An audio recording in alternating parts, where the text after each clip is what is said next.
Béni soit Dieu le Père de notre Seigneur Jésus-Christ pour cette nouvelle vidéo. La Bible, la parole de Dieu. Je remercie vraiment le Seigneur de m'utiliser pour pouvoir parler de ce thème. La Bible, la parole de Dieu. Mes frères et sœurs, nous sommes dans un temps critique. Nous sommes arrivés à une heure grave. Parce que les Écritures s'accomplissent sous nos yeux. Nous sommes dans le temps, mes frères et sœurs, de l'apostasie, de l'abandon de la foi. Nous sommes dans le temps, mes frères et sœurs, où les gens se détournent de la foi pour embrasser des doctrines de démons. Nous sommes dans un temps, mes frères et sœurs, où les hommes ne supportent plus la vérité, mais ils ont la démangeaison d'entendre des choses agréables. Dans beaucoup d'assemblées qui se revendiquent églises, beaucoup de chrétiens ont mis la parole de Dieu de côté au profit des traditions, des coutumes, à cause de leur orgueil, à cause de leur rébellion et à cause de leur courraide. Nous sommes au temps, mes frères et sœurs, des enfants d'Israël dans le désert, où les enfants d'Israël avaient été libérés par Moïse, et ils criaient, avant d'être libérés, ils criaient à Dieu d'être sauvés de Pharaon, d'être sauvés des griffes de Pharaon. Et lorsque Dieu leur a suscité un libérateur en la personne de Moïse, ces mêmes personnes qui criaient à Dieu, justement, de l'aide, ont voulu justement se révolter pour repartir en Israël, en disant, nommons-nous un chef et retournons en Égypte. Et nous sommes à ce temps de révolte, ce temps de rébellion dans le cœur de beaucoup de chrétiens, où ils mettent de côté la parole, et où ils ne veulent plus de ce livre, qui leur disent qui n'est pas le livre inspiré de Dieu. C'est grave. Vous savez, mes frères et sœurs, on a beau critiquer les musulmans, mais jamais les musulmans vont dénigrer leur livre. On a beau critiquer les témoins de Jéhovah, mais il est rare qu'un témoin de Jéhovah dénigre la Bible. On a beau critiquer les catholiques, mais il est rare qu'un catholique dénigre la Bible, même s'il ne la lit pas. Mais le chrétien qui se dit chrétien réformé, chrétien évangélique, le chrétien qui se dit chrétien qui détient la vérité, méprise son livre en disant que la Bible n'est pas la parole de Dieu. La Bible n'est pas la parole de Dieu. Et ne parlons même pas de ces serpents qui se lèvent sur Internet en faisant une vague de vidéos pour détourner les chrétiens de la Bible qui est la parole de Dieu. C'est terrible, bien aimé en série. C'est terriblement terrible. C'est terriblement terrible. Voilà dans lequel où nous sommes. Le chrétien ne veut plus de la parole. Le chrétien veut soi-disant marcher par l'esprit, en disant que Jésus n'est pas un livre, et Jésus est la parole vivante. Mais cette même parole qu'ils disent, mais ils l'ont trouvée où? Mais c'est dans la Bible. C'est terrible. Nous sommes dans Apocalypse 19. Apocalypse 19, à partir du verset 13, qui nous dit, je vais lire à partir du verset 12, « Ses yeux étaient comme une flamme de feu, sur sa tête étaient plusieurs diadèmes. Il avait un nom écrit que personne ne connaît, si ce n'est lui-même. Et il était revêtu d'un vêtement teint de sang. Son nom est la parole de Dieu. » Les gens qui disent que la Bible n'est pas la parole de Dieu, parce que la parole de Dieu n'est pas un livre, mais la parole est Jésus lui-même. Mais cette même parole qu'ils disent, ils la trouvent dans le livre. Dans ce livre, c'est dans ce livre-là qu'ils disent que la parole de Dieu n'est pas un livre, mais que c'est Dieu, que c'est Jésus lui-même. Mais cette parole, ils l'ont trouvée dans la Bible. Ils l'ont trouvée dans la Bible. Moi, c'est terriblement terrible. C'est quelque chose qui me révolte dans ces temps de la fin, en voyant des chrétiens aussi rebelles, avec le cou raide. Je suis dans Jean chapitre 16, à partir du verset 17. « Cependant, je vous dis la vérité, il vous est avantageux que je m'en aille, car si je m'en vais, le consolateur ne viendra pas vers vous. Mais si je m'en vais, je vous l'enverrai. Et quand il sera venu, il convaincra le monde en ce qui concerne le péché, la justice et le jugement. » Alors, ces chrétiens qui disent que la lettre tue mais que l'esprit vivifie, que les paroles de Jésus sont esprit et vie, et qu'il faut marcher par le Saint-Esprit. Ce Saint-Esprit qui nous avait été promis par Jésus, mais on le voit dans la Bible. L'Esprit de Dieu que nous avons aujourd'hui, mais il est écrit, c'est écrit dans ce livre. La Bible nous parle bien d'un Saint-Esprit.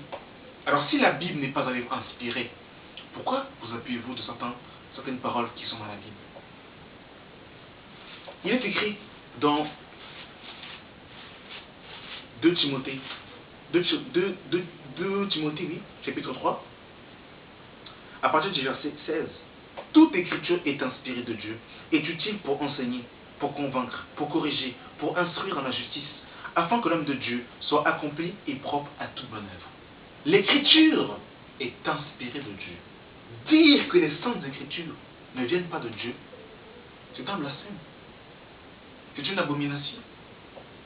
Bien-aimé dans le Seigneur. Je suis dans 2 Pierre. 2 Pierre, chapitre 1, à partir du verset 20 à 21.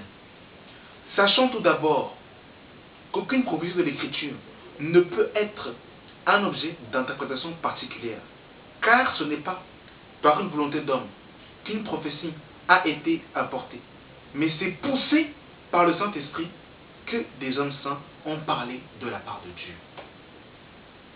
Donc l'inspiration est divine, mes frères et sœurs.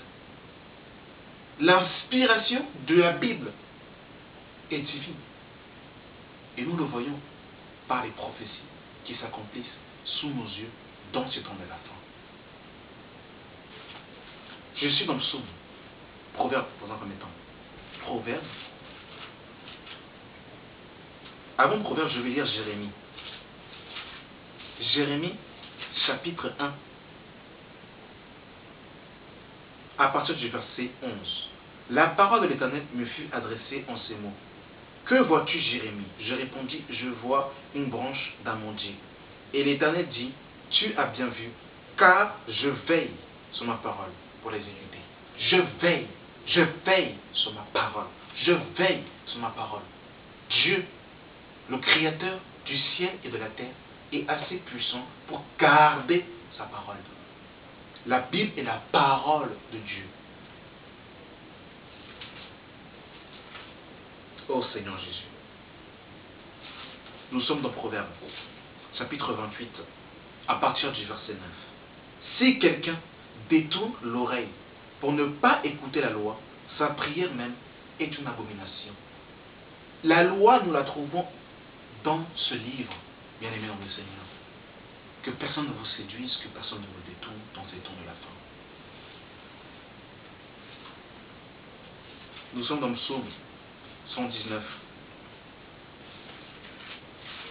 Psaume 119, à partir du verset 11. Je serre ta parole dans mon cœur afin de ne pas pécher contre toi. Alors, si la Bible n'est pas la parole de Dieu, comment allons-nous faire? Verset 14. Je me réjouis en suivant tes préceptes, comme si je possédais tous les trésors. Verset 36. Incline mon cœur vers tes préceptes et non vers le gain. Détourne mes yeux de la vue des choses vaines. Fais-moi vivre dans ta voie. Ô Dieu. Verset 53. Une colère ardente me saisit à la vue des méchants qui abandonnent ta loi. Ô Dieu de gloire. Ô Dieu de gloire. Verset 57. Ma part, ô Éternel, je le dis, c'est de garder tes paroles. Ah Jésus. Ah Jésus. Seigneur. Seigneur. Verset 64. La terre, ô Éternel, est pleine de ta bonté. Enseigne-moi tes statuts. Verset 71. Il m'est bon d'être humilié, afin que j'apprenne tes statuts. Mieux vaut pour moi la loi de ta bouche que 1000 objets d'or et d'argent. Verset 73. Tes mains m'ont créé, elles m'ont formé. Donne-moi de l'intelligence pour que j'apprenne tes commandements. verset 112. J'incline mon cœur à pratiquer tes statuts tous les jours jusqu'à la fin. Mes frères et sœurs, méditons la parole de Dieu. Méditons les oracles du Seigneur. Psaume chapitre 1, le verset 1. Heureux l'homme qui ne marche pas selon le conseil des méchants et qui ne s'arrête pas sur la voie des pécheurs et qui ne s'assied pas en compagnie des moqueurs, mais qui trouve son plaisir dans la loi de l'Éternel et qui la médite jour et nuit. Béni soit le Dieu et Père de notre Seigneur Jésus-Christ. Oh Seigneur, sauve-nous. Seigneur, sauve-nous. Seigneur, sauve-nous. Nous avons besoin de toi dans ces temps de la fin. Nous sommes dans Joël, chapitre 1, à partir du verset 8. Que ce livre de la loi ne s'éloigne point de ta bouche. Médite-le jour et nuit pour agir fidèlement selon tout ce qui est écrit. Car c'est alors que tu auras du succès dans tes entreprises, c'est alors que tu réussiras. Et je terminerai par un dernier passage, bien aimé dans le Seigneur. Nous sommes dans Jean chapitre 12. Jean chapitre 12, à partir du verset 47. Si quelqu'un entend mes paroles et ne les garde point, ce n'est pas moi qui le juge. Car je suis venu non pour juger le monde, mais pour sauver le monde. Celui qui me rejette et qui ne reçoit pas mes paroles a son juge. La parole que j'ai annoncée, c'est elle qui le jugera au dernier jour. Alors, tous ceux qui ne veulent pas de la Bible qui est la parole de Dieu, sachez que c'est ce même livre qui vous jugera au jour de la fin. Nous devons nous attacher et garder la parole de Dieu. Le Seigneur dira à l'ange de l'église de Philadelphie, parce que tu as peu de puissance, mais que tu as gardé ma parole, alors je te garderai au jour qui doit arriver sur la terre. Alors, bien aimés dans le Seigneur, j'aimerais nous encourager davantage à garder la parole de Dieu et surtout à la mettre en pratique et à ne pas dénigrer les saintes écritures inspirées par Dieu.